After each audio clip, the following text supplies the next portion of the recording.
Hello बच्चों, question है आपके सामने जेई में 2025 का। चैप्टर है आपका केमिकल इक्विलिब्रियम। क्वेश्चंस में आपको पूछा गया है कि एक केमिकल इक्वेशन है आपके पास। इसमें आपको बोला गया है कि x2y का डिग्री ऑफ डिसोसिएशन x है। तो आपको डिग्री ऑफ डिसोसिएशन x और kp का रिलेशन बताना है चारों ऑप्शंस में से। अज्यूम आपको करके चलना है कि जो डिग्री ऑफ डिसोसिएशन x है वो बहुत बहुत छोटा है 1 के रेस्पेक्ट। क्लियर है? तो डेरिवेशन बेस्ड क्वेश्चन है, हमें डेरिवेशन करना पड़ेगा।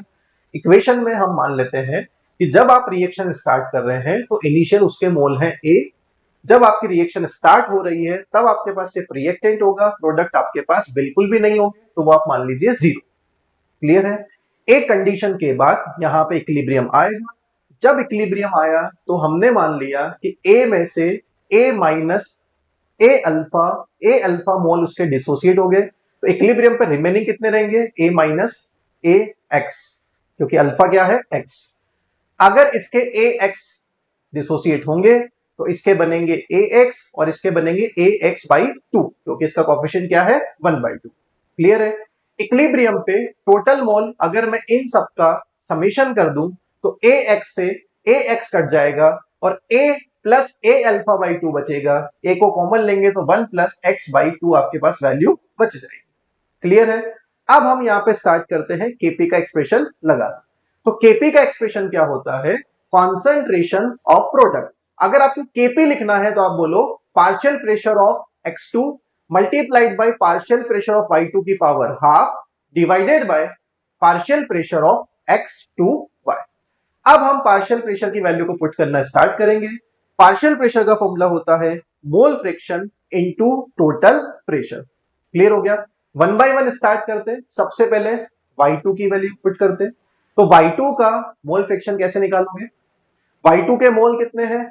ए एक्स बाई टू, ये y2 के मोल हो गए, डिवाइडेड बाई टोटल मोल कितने हो गए?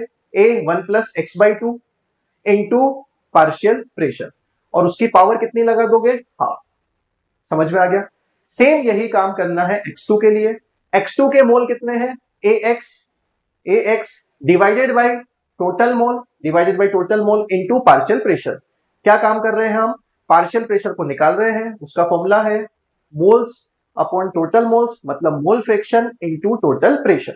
क्लियर हो गया? सिमिलरली यही काम आप x2y के लिए करोगे। Mole of x2y divided by total mole into pressure. समझ में आ गया बेटा? उसके बाद यहां पे ए से ए कट हो जाता है, ए से ए कट हो जाता है, ए से ए कट हो जाता है, तो आपके पास क्या बचेगा? x by two 1 plus x by two into P की पावर हाफ। यहां से बचेगा x upon 1 plus x by two into P divided by 1 minus x upon 1 plus x by two into P. अब क्वेश्चन की condition है कि जो आपका x है वो 1 के रेस्पेक्ट में बहुत छोटा है। अगर x आपका 1 के रेस्पेक्ट में बहुत छोटा है तो जितनी भी टर्म है 1 plus x by two, 1 plus x by two, 1 minus x, 1 plus x by two, ये सब बन जाएंगे 1, क्योंकि आप इनको 1 के रेस्पेक्ट में कर सकते हैं नेगलेक्ट। क्लियर हो गया? तो हम यहां पे क्या करेंगे? वैल्यू पुट करते हैं। एक्स बाई टू बचेगा सिर्फ इंटू पी की पावर हाफ। यहां से ओनली एक्स इंटू पी बचेगा डिवाइडेड बाई ओनली पी रह जाएगा, क्योंकि ये सब हो गया है नेगलेक्ट। अब इस डेटा को अगर हम सॉल्व करते हैं तो ये आपको मिलता है x की पावर 1/2 और x की पावर 1 हो जाएगा x की पावर 3/2, p की पावर हाफ, p से p आपका कैंसिल हो गया और यहां से बचेगा 2 की पावर हाफ। क्लियर हो गया? क्वेश्चन में आपको पूछा है x की वैल्यू बतानी है, तो x 3/2 को मैं क्या लिख सकता हूं? kp के मल्टीप्लीकेशन में 2 की पावर हाफ आ जाएगा डिवाइडेड बाई आपके पास हो जाएगा p की पावर हाफ। अगर आप यहां से x क्यूब से x की वैल्यू निकालेंगे तो x की वैल्यू होगी kp का स्क्वायर इंटू 2 बाई पी की पावर 1/3, जिसको आप लिख सकते हो cube root 2 kp square upon p।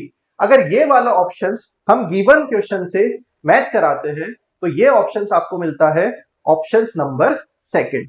तो इस क्वेश्चन का फाइनल आंसर जो आपको टिक करना है वो है आंसर नंबर। क्लियर हो गया बेटा? Thank you.